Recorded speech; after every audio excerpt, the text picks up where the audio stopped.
Assalamualaikum warahmatullahi wabarakatuh. Bismillahirrahmanirrahim.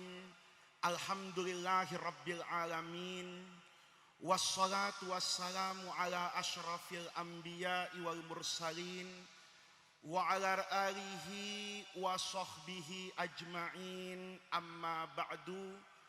Segenap para alim ulama yang saya muliakan, para habaib, para asatidzah, para tokoh masyarakat, wabil khusus guru kita semua, pengasuh pondok pesantren Ibnu Nafis yang saya muliakan, bapak-bapak, ibu-ibu, hadirin hadirat sekalian yang berbahagia. Di pagi hari yang baik, di tempat yang baik ini, kita merayakan Maulid Nabi besar Muhammad Sallallahu Alaihi Wasallam, sekaligus dengan haul tentu menjadi pertanyaan kita ini. Sekarang ini sudah di penghujung bulan Jumadil Akhir. Besok itu nanti malam maghrib itu kita akan memasuki tanggal 1 bulan Rajab. Ini kalau ibarat permainan sepak bola, Maulid ini diukur main bola. Ini bukan offset lagi, Pak. Ini bukan sudah injury time yang di pojokan, Pak. Ini mestinya stadionnya udah bubar nih. Orang mulutan itu biasanya di bulan Rabiul Awal. Ya geser-geser sedikit itu bulan Rabiul Tsani. Tapi saya pribadi di pesantren Darul Rahman itu masih mau bikin maulid nanti tanggal 19 Maret, Pak. Tanggal 21 atau 22-nya. Itu sudah masuk bulan Ramadan. Saya tanggal 20-nya itu masih punya acara di Darmas Raya. Itu saya tanya sama panitianya, acaranya apa? Kata panitianya maulid. Saya bilang kalau gitu acaranya kalau bisa habis asar kita mulai. Ya, asar kita mulutan, habis maghrib kita Isra Mi'raj, habis isya tarhib Ramadan, terawih sahur bersama. Ini di Indonesia ini luar biasa.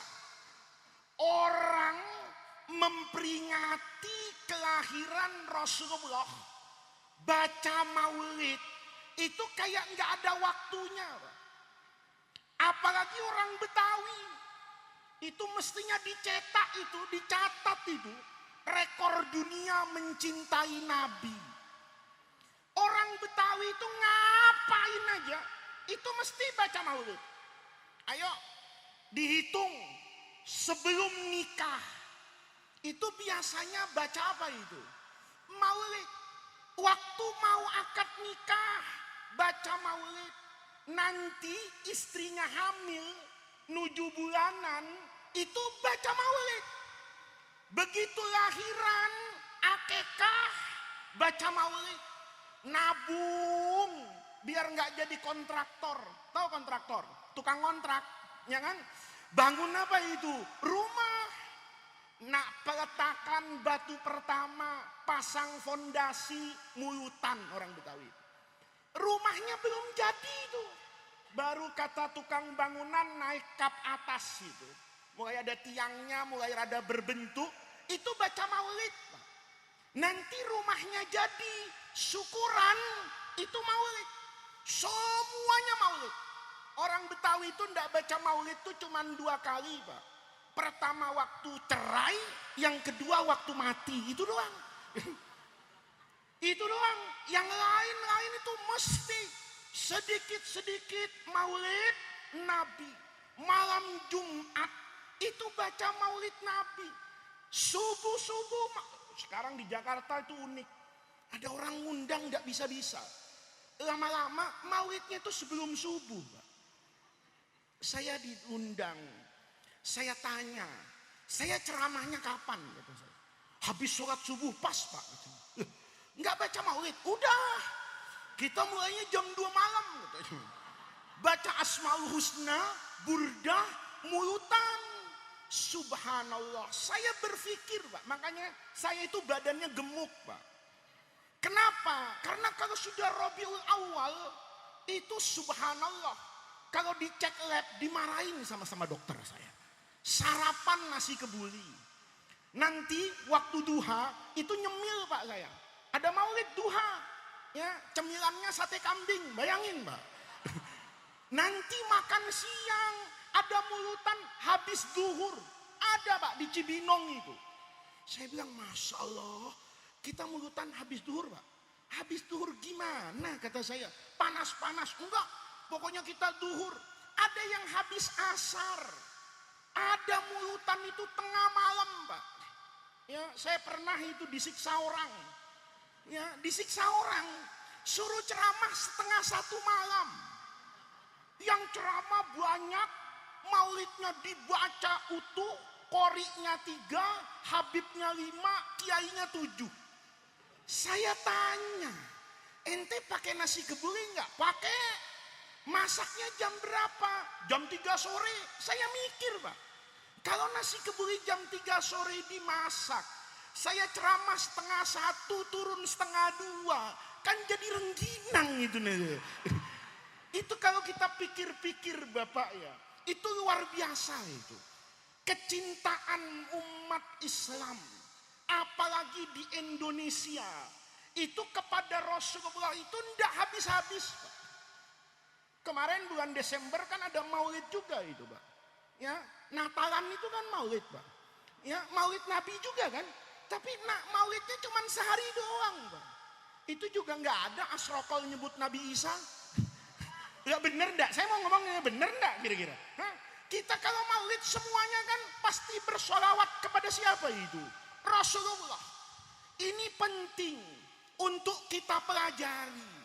Kenapa Rasulullah itu kehebatannya, kekaguman umat kepada Rasulullah itu seakan-akan tidak ada habis-habisnya. Ini yang perlu kita pelajari. Kenapa Rasulullah itu awet? Sejarahnya dibaca, bukan cuma setahun sekali, setiap bulan, setiap waktu. Anehnya nggak ada ustadz kehabisan modal buat ceramah tentang Rasulullah. Ayo, kita punya pemimpin besar, namanya Presiden Soekarno. Diceritakan sekali, 2 kali, 3 kali selesai, Pak. Orang sudah, ya sudahlah, segitu aja. Ada presiden hebat di Indonesia, namanya Presiden Soeharto. Hebat Pak Harto itu. Pemilu kurang 5 tahun, itu sudah tahu suara Golkar di Depok berapa, itu udah tahu. Ya, nggak pakai survei, nggak pakai teknologi, itu cuma rapat beliau itu dulu dengan semua gubernur se-Indonesia. Aceh, suara Golkar harus 80%. Jawa Tengah, suara Golkar 90%. Itu wali betul Presiden Soeharto itu. Apa yang diucapkan itu kejadian bener, Pak. Itu kan makomah mahmuda itu. Itu cuma wali yang bisa itu. Kita ceritakan, habis, selesai. Kehebatannya 32 tahun hatam. Orang sekarang sudah lupa. Anak kecil nih, ya. Kalau saya tanya siapa Presiden Soeharto, bengong dia, Pak. Nggak tahu. Naik Presiden Habibie, naik Presiden Wahid, itu hebat mungkin saat naik. Setelah jadi belum tentu, Pak. Kita kan sering tuh, sebelum jadi kita dukung, sebelum jadi kita puji-puji, begitu jadi kita maki-maki, biasa. Biasa, Pak. Apalagi saya kalau diundang ke Depok gitu. Saya kalau diundang ke Depok, itu mikir juga, besaran mana ya pahalanya sama dosanya. Karena kalau ke Depok itu, pahalanya besar ceramah, pahalanya besar maulid Nabi. Tapi di jalan saya mesti maki-maki pemerintah Depok. Kenapa? Depok ini sebagian daerahnya Kenapa macetnya itu kok istiqomah? Gitu. Orang itu kepengen istiqomah itu sholat subuh gitu loh. Istiqomah itu nyantuni anak yatim. Kenapa ya? Kalau sudah keluar dari ujung tol Depok Antasari itu Pak, itu mau lewat Sawangan, itu jam berapa saja, itu dipaksa kita untuk mengikuti Sunnatu Depok. Jadi kalau lewat situ nggak macet, saya bilang, jalanan bid'ah ini. Kenapa? Sunnahnya biasanya macet. Saya mikir, Pak, itu kenyataan kan? Semua orang itu begitu. Kiai, Bapak undang sekali enak, 2 kali enak, pantengin YouTube-nya, lama-lama bosen. Dia ceramah, udah gue lihat, udah gue denger, mungkin.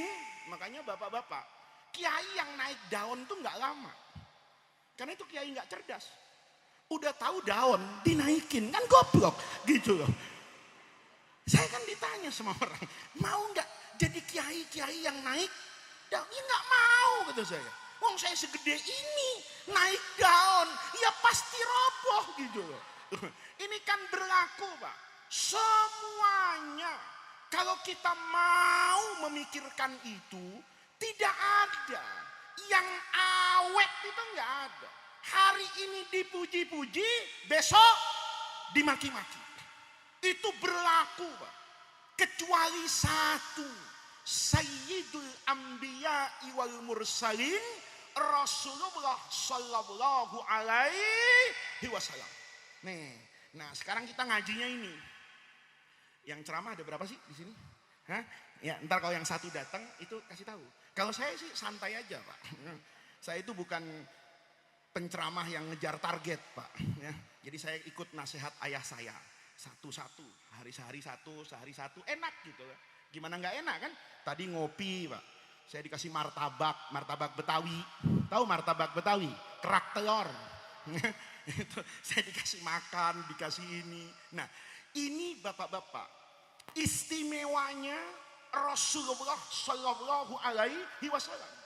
Itu ajaibuhu, keajaiban Rasulullah itu tidak akan pernah habis dimakan masa.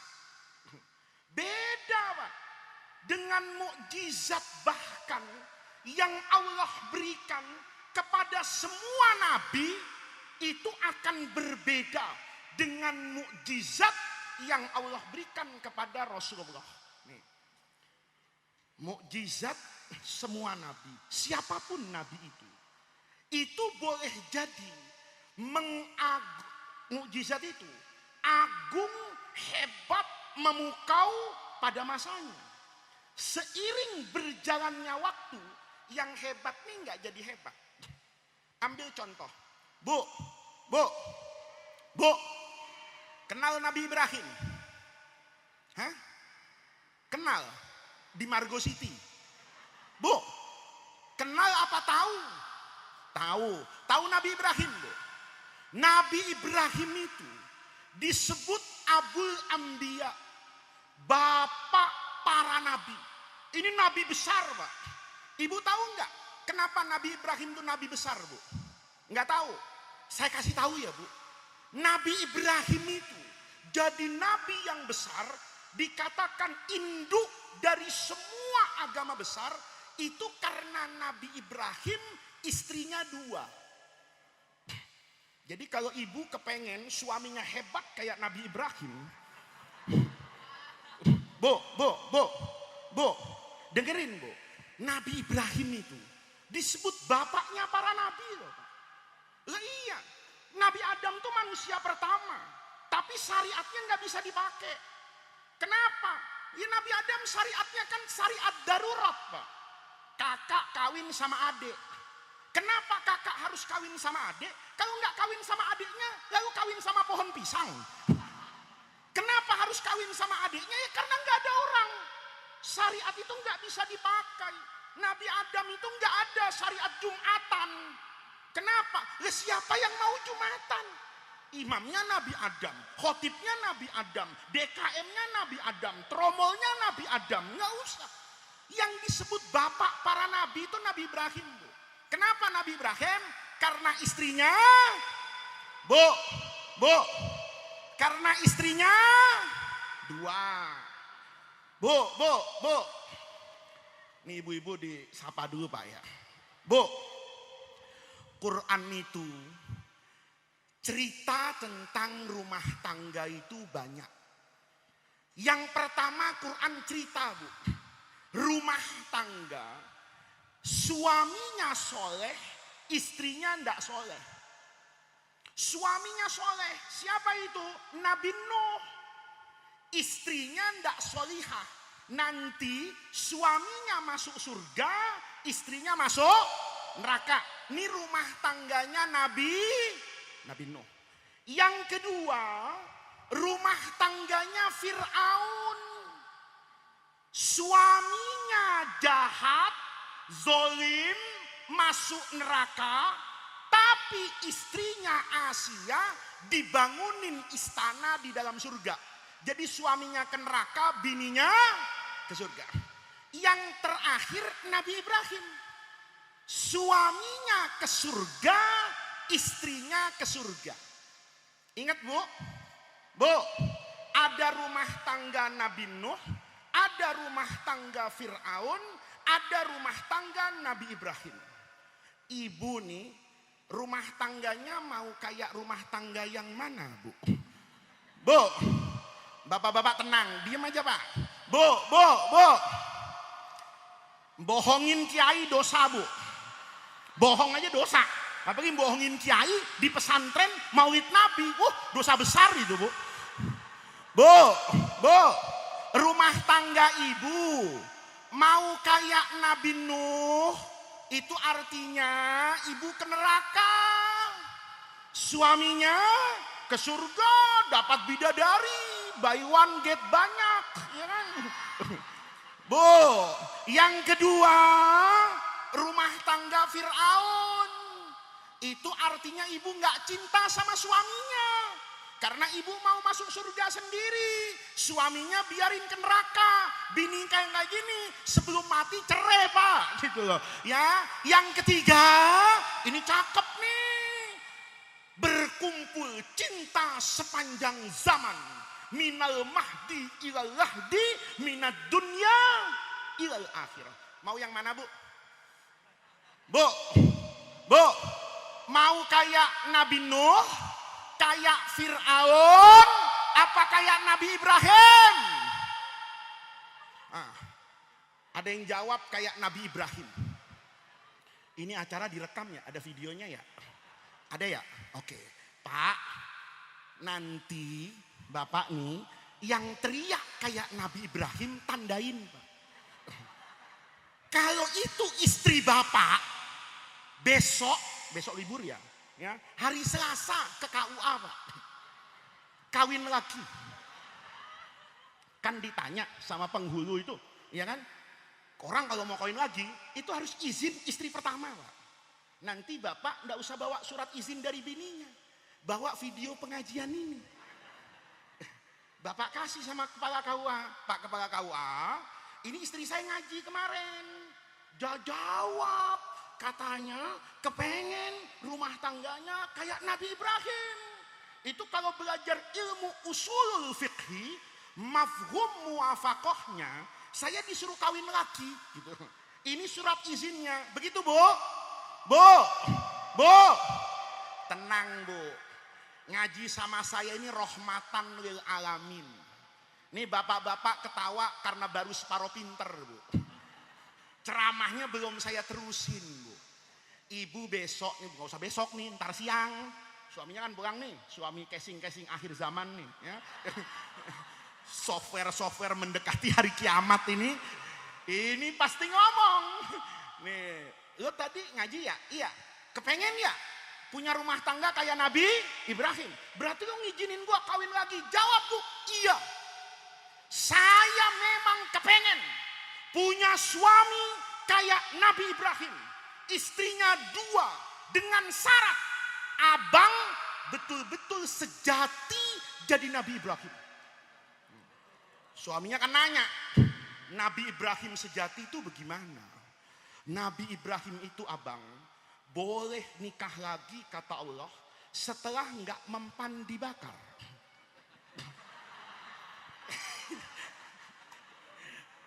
Bu, dengerin ya.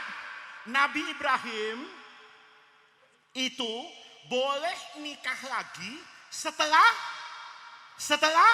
nggak mempan dibakar.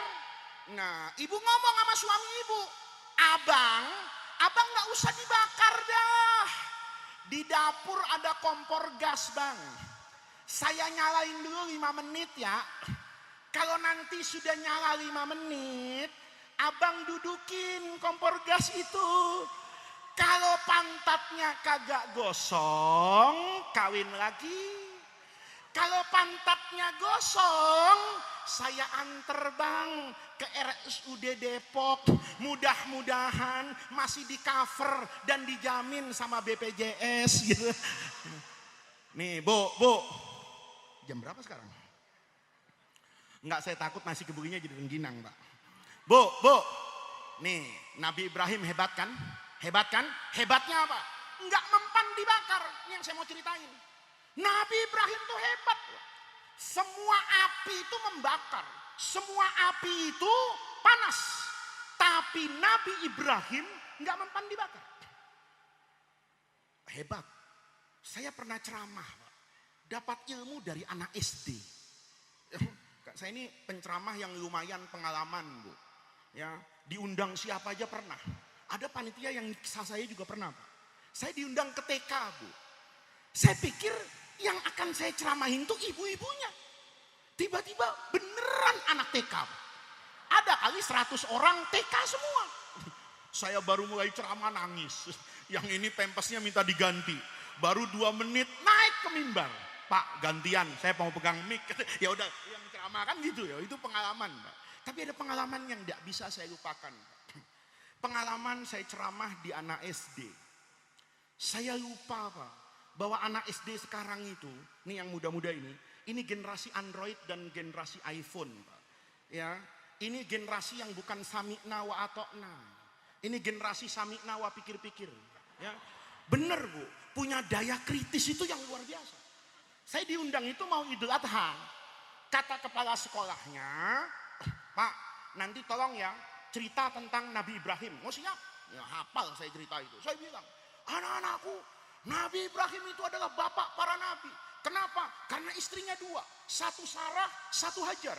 Dari ibunda Sarah lahir nih, namanya Nabi Ishak. Dari Nabi Ishak lahir Nabi Yakub. Nabi Yakub punya anak 12. Yang nomor 11 Nabi Yusuf. Nanti 12-nya Allah angkat bukan saja jadi nabi, tapi jadi kepala suku besar Bani Israel yang melahirkan semua nabi. Dari zaman Nabi Yakub alaihissalam sampai Nabi Isa, Nabi Yahya. Dari sebelah kirinya punya istri namanya Hajar. Dari ibunda Hajar punya anak 1 Nabi Ismail. Ribuan tahun tidak ada yang jadi nabi dan jadi rasul. Sampai nanti cuma 1 Rasulullah Sallallahu Alaihi Wasallam. Jadi Nabi Ibrahim anak-anakku itu adalah mbahnya, engkongnya Yahudi, engkongnya Nasrani, engkongnya Islam, bapaknya Taurat, bapaknya Zabur, semua hebat. Karena hebat, Allah kasih mukjizat nggak mempan dibakar. Saya cerita Pak, kisah itu kan nggak usah saya ceritain. Ya, kalau Bapak mau dengar ceritanya ntar undang saya lagi menjelang Idul Adha, gitu ya. Setengah-tengah saya cerita Pak. Hebatnya Nabi Ibrahim nggak mempan dibakar. Anak SD itu angkat tangan. Interupsi. Saya baru kali itu ceramah diinterupsi orang. Ya kan? Biasanya saya ceramah kiai tenang, habib tenang, profesor duduk. Anak SD ini angkat tangan, Pak. Gitu. Saya lama-lama, ada apa nak?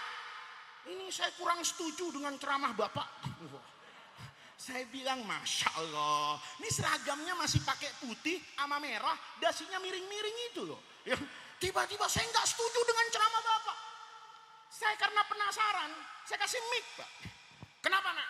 Saya lupa Bu. Generasi SD sekarang itu bukan generasi saya. Ya, generasi sekarang itu generasi yang terbuka. Dia akan menerima kebenaran kalau kebenaran itu bisa mendamaikan. antara logika akalnya dengan makrifat yang ada di dalam hatinya. Bertentangan dengan hati dan akal, model-model generasi Samsung ini, sami'na wa pikir-pikir. Saya ceramah gitu, dia interupsi. Maaf Pak, kalau Nabi Ibrahim itu hebatnya, mukjizatnya, nggak mempan dibakar, berarti tetangga saya nggak kalah hebat dari Nabi Ibrahim. Saya kaget, Masya Allah. Tetangganya nak, iya Pak, yakin pede. Saya tanya, tetanggamu siapa? Nabi siapa? Bukan Pak, tetangga saya bukan Nabi. Saya bilang wali kali, enggak Pak, wali murid iya. Kalau wali yang soleh enggak, katanya. Ke masjid juga jarang tetangga saya, katanya gitu. Lah, kalau bukan wali kiai kali, kagak, bukan kiai Habib, bukan. Siapa tetanggamu nak? Dia jawab, pemadam kebakaran. Nih, hati-hati Ustadz sekarang. Pemadam kebakaran. Saya tanya, kok pemadam kebakaran? Iya. Nabi Ibrahim itu nggak mau dibakar, tetapi terpaksa untuk dibakar. Ketika mau dibakar, malaikat Jibril ikut campur kan, bawa jimat bersertifikat halal. Ya naru kuni bardan wasalaman ala Ibrahim. Karena Allah turunin ayat yanar, ini nakiroh itu tufidul umum, semua api, kata Jibril, tenang Ibrahim, semua api sekarang Allah buat dingin, dilempar, hasbunallah wa ni'mal wakil, selamat. Kata murid SD, kan hebatan pemadam kebakaran Pak. Ada kebakaran, dia nggak WhatsApp malaikat Jibril tuh, ya kan? Dia dengan api nggak takut. Ya, masa pemadam kebakaran takut sama api? Kalau di Depok ada kebakaran, kita lari ke dinas pemadam kebakaran. Pak, ada kebakaran. Oh, jangan Pak, saya takut kalau sama api. Pemadam kebakaran takut sama api, mutasi Pak ke bagian penguburan. Kenapa? Yang namanya pemadam kebakaran pasti berani melawan api. Lihat, ini benar kan Pak? Pemadam kebakaran pakai baju yang anti api, pakai helm yang dibuat dari bahan multiplek. Ya, saya pernah dikasih unjuk Pak. Sebelum ceramah saya tanya dulu sama teman saya yang kerja di pemadam kebakaran. Bener, helmmu itu, katanya, oh helm saya keras Pak. Biar dikampakin sampai kiamat kurang 3 hari kagak pecah. Bapak tempelin aja api itu, gretan, nempelin di bajunya, ya itu Pak sampai Monas bisa nari nggak kebakar baju saya. Hebat kata dia. Nah ini bapak-bapak, itu menunjukkan mukjizat Nabi dulu. Itu dibatasi oleh waktu. Dia mengagumkan di masa lalu. Hari ini nggak lagi kagum. Dulu mendatangkan maslahat. Kalau mukjizat itu nurun sama kiai. Kiai itu kan warasatul anbiya. Kalau kita mewarisi dari Nabi Quran, kita mewarisi dari Nabi hadis. Kalau ilmunya nabi-nabi sebelum Nabi Muhammad turun ke kiai, waduh, bisa kacau Pak. Mukjizat Nabi Isa, asal orang sakit diusap sembuh. Itu mukjizat. Kalau ketemu, kalau diwarisi ke saya enak nggak Pak? Enak buat saya. Rumah sakit bangkrut, apotek tutup, dokter bunuh diri. Kenapa? Orang sakit nggak usah disuap, kelamaan. Datang ke kiai, kena corona, usap sehat. Kiai, kuping caplang kelebaran, tekan langsung normal. Hidung kebelangsak dalam, tegang, tarik, mancung. Enak kan? Tapi dunia bisa kacau Pak. Nabi Soleh itu mukjizatnya hebat, pinter melukis, lukisannya dipegang hidup. Enak kan? Tapi kalau terjadi hancur dunia Pak. Bapak kalau mau nikah nih yang jomblo-jomblo nih, nggak usah ngelirik ibu-ibu itu. Datang ke kiai, saya kepengen kawin, nikah. Saya tanya, istrinya mau casing apa nih? Samsung S23 yang mau keluar, apa iPhone 14 yang Pro Max itu, ya kan? Waduh, saya mau casing bini 2023. Gampang, dilukis saja Pak. Begitu dikesannya, lu mau bini lu begini? Wah kurang tinggi Pak Ustadz ini. Tinggiin, tip X dulu ya kan. Rambutnya waduh agak ikal sedikit Pak. Hidungnya kepanjangan, ini bukan mancung, petruk kan gitu misalnya. dirobah misalnya. Pasin Pak. Begitu pas, saya tanya, begini bini lo, siap, setuju, saya pegang, keluar tuh perempuan. Enak nggak? Enak dari satu sisi. Lebaran nggak ada macet. Kenapa? Nggak ada orang silaturahmi ke mertua. Karena semua orang nggak punya mertua. Mertuanya kertas. Kan begitu kan? Iya mertuanya kertas. Coba Pak bayangin, kalau ada anak nggak punya orang tua. Anak itu sebangor-bangornya, senakal-nakalnya kan masih takut. Kalau yang ngomongin siapa? Orang tuanya. Kalau ada anak nggak punya orang tua, lalu nanti takutnya sama siapa? Hancur negeri ini. Tukang bapak maulid kayak gini, lapar nggak? Lapar. Mau makan apa? Sate, gampang. Nggak usah cari tukang sate, panitia nggak usah keluar duit, nggak usah ngedarin proposal, datang sama saya. Saya lukis tukang sate orang Madura. Ya, kaosnya belang-belang sakera tuh, kayak gerombolan si berat, ya, yang putih merah gitu, ya kan? Kasih kipas, kasih panggangan sate, kasih kecap, ya kan? Kasih lontong, udah bener. Saya pegang jadi sate, Pak. Bapak seneng nggak? Seneng Bapak, saya disantet sama tukang sate senusantara. Kenapa? Dia ngipas-ngipas dari subuh sampai maghrib kagak ada yang beli. Kenapa? Semua orang kalau beli sate datangin kiai. Itu mukjizat, tapi tidak pada Rasulullah Shallallahu Alaihi Wasallam. Nih, yang terakhir, anak-anakku di pesantren, coba mikir. Kalau kata Cak Lontong itu mikir. Nabi itu, Nabi Muhammad itu, pada makom yang tertinggi. Nabi Muhammad tuh disebut ummi. Kan ada sholawat tuh. Allahumma sholli ala hadzan nabiyil ummi. Ummi itu apa? Ummi itu dalam bahasa Arab nisbatan ilal ummi, untuk menggambarkan bahwa Rasulullah sepanjang hidupnya itu kondisinya kayak anak yang baru dilahirkan oleh ibunya. Nih, kita pinter sekarang. Kamu mungkin bisa baca Quran, kamu mungkin bisa baca hadis, kamu mungkin bisa baca bahasa Inggris, kamu mungkin bisa matematika. Kapan? Sekarang. Waktu bayi nggak bisa apa-apa. Nabi itu nggak bisa baca, Pak, nggak bisa nulis. Itu kata siapa? Kata Quran. Wa ma kunta tatlu min qablihi min kitabin wala tahutuhu biyaminika. Nabi itu nggak pernah baca buku apapun, nggak pernah nulis apapun. Sebelum lahir ayahnya meninggal, gede sedikit 5 tahun ibunya meninggal. Kenapa? Ini penting nih.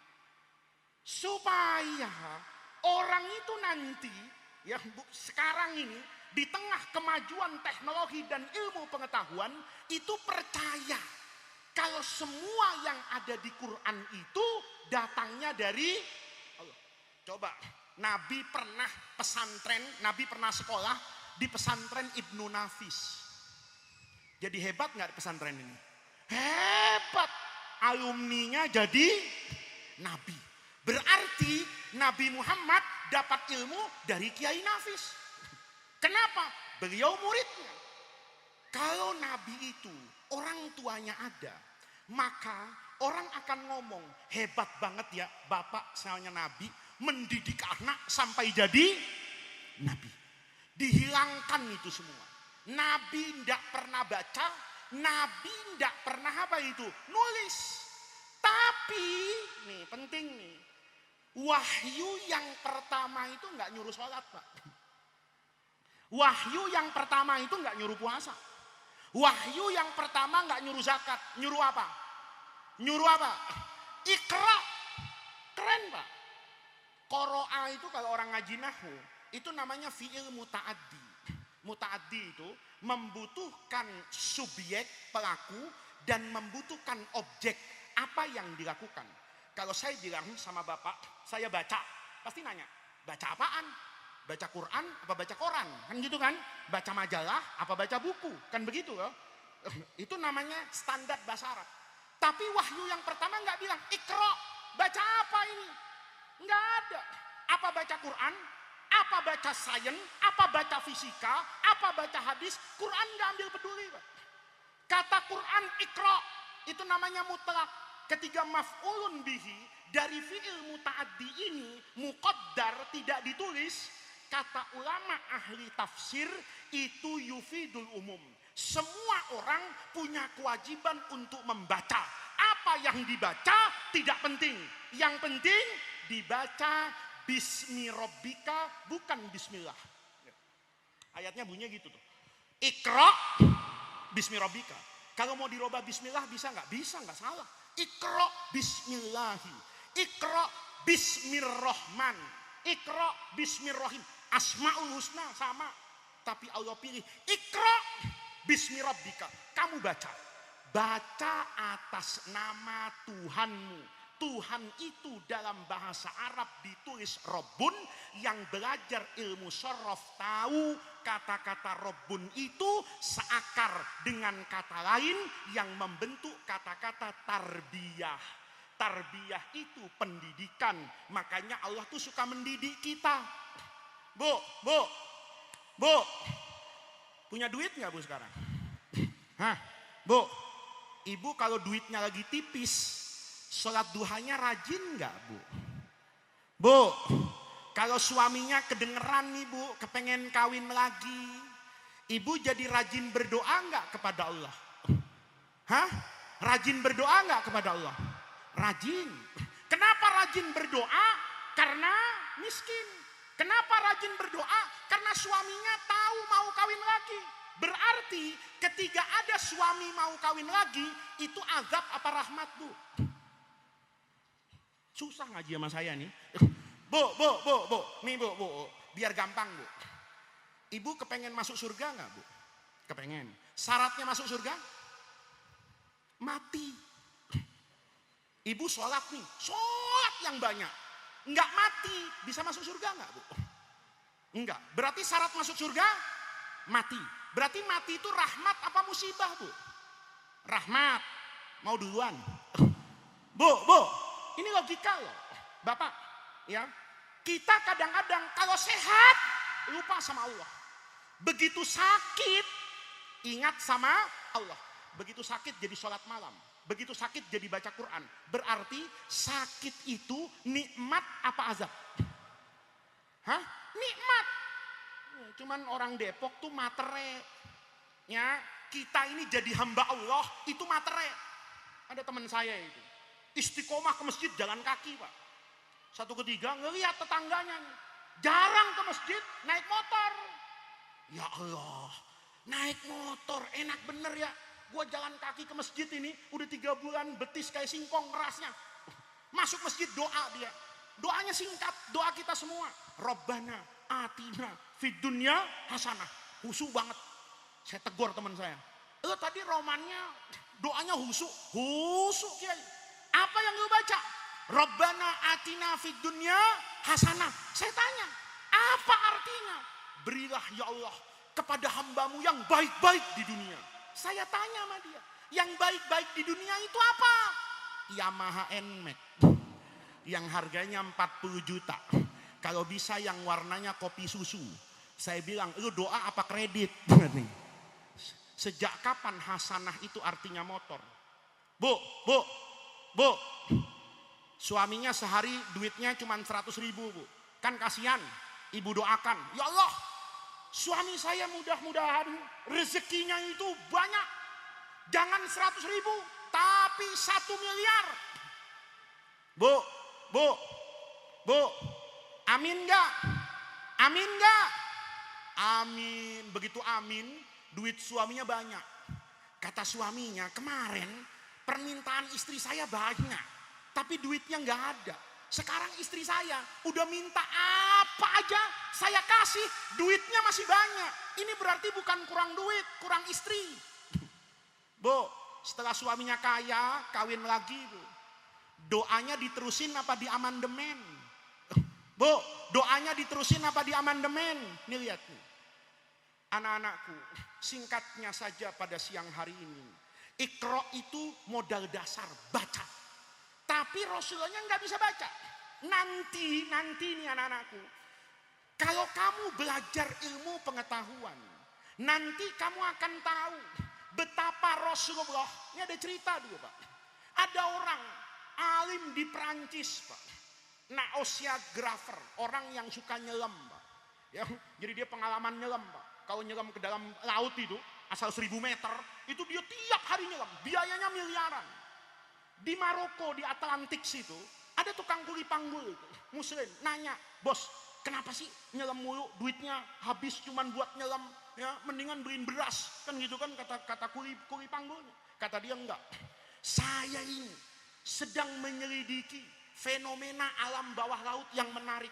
Kata dia, ada apa di bawah laut?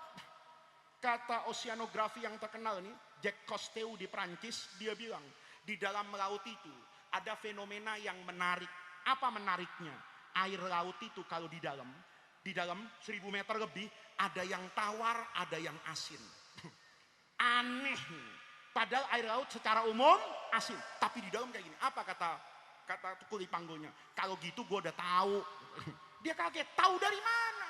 Dia baca, marojal bahroini yaltaqiyani hadza azbun furat wa hadza milhon ujad.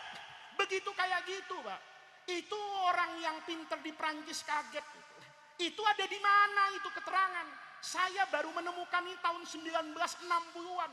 Kata dia, ini Quran turun 1000 tahun yang lalu. Kaget dia. Bagaimana mungkin seorang Muhammad, kata dia, yang buta huruf, tidak pernah sekolah, tidak pernah bersentuhan dengan ilmu pengetahuan, tahu sesuatu yang baru diketahui oleh ilmu pengetahuan modern. Dia berangkat ke Oxford, belajar sejarah Nabi, cuman kepengen tahu Pak, Nabi itu pernah ke laut enggak? Yang kedua, kalau sampai di Ancol, Nabi pernah nyelam apa enggak? Sejarah membuktikan Nabi tidak pernah ke laut, Nabi tidak pernah nyelam, tapi apa yang ada di dalam laut itu diketahui oleh Nabi. Berarti apa yang diketahui Nabi itu pasti datangnya dari Allah. Itu anak-anakku, ya. Jadi peringatan Maulid kali hari ini kita semangat untuk belajar, semangat untuk mengaji, membuktikan nanti bahwa ajaran Rasulullah Shallallahu Alaihi Wasallam itu adalah ajaran yang selalu mengagumkan sepanjang adanya manusia. Ya, ini yang bisa saya sampaikan. Akan ada yang berceramah setelah ini. Mudah-mudahan Allah jadikan jam'ana hadza jam'an marhuma wa tafarruqana min ba'dihi tafarruqan ma'suma. Mudah-mudahan pesantren Ibnu Nafis ini menjadi manarotan min manarotil ilmi, menjadi maqalan min ma'akil iman. Mudah-mudahan ini menjadi mercusuar di mana Quran dan hadis bukan sekedar dibaca tapi terlihat, terimplementasi dalam kehidupan kita setiap hari. Mudah-mudahan keluarga Pak Kiai, mudah-mudahan muhibbin pesantren ini, mudah-mudahan kita yang hadir di ma'had ini mendapatkan rahmat Allah Subhanahu wa ta'ala. Rabbana atina min ladunka rahmah wa hayyi lana min amrina rasyada. Allahumma la tahrimna khaira ma indaka li syarri ma indana. Kurang lebihnya saya mohon maaf. Wallahu muwaffiq ila aqwamit thariq. Wassalamu Assalamualaikum warahmatullahi wabarakatuh.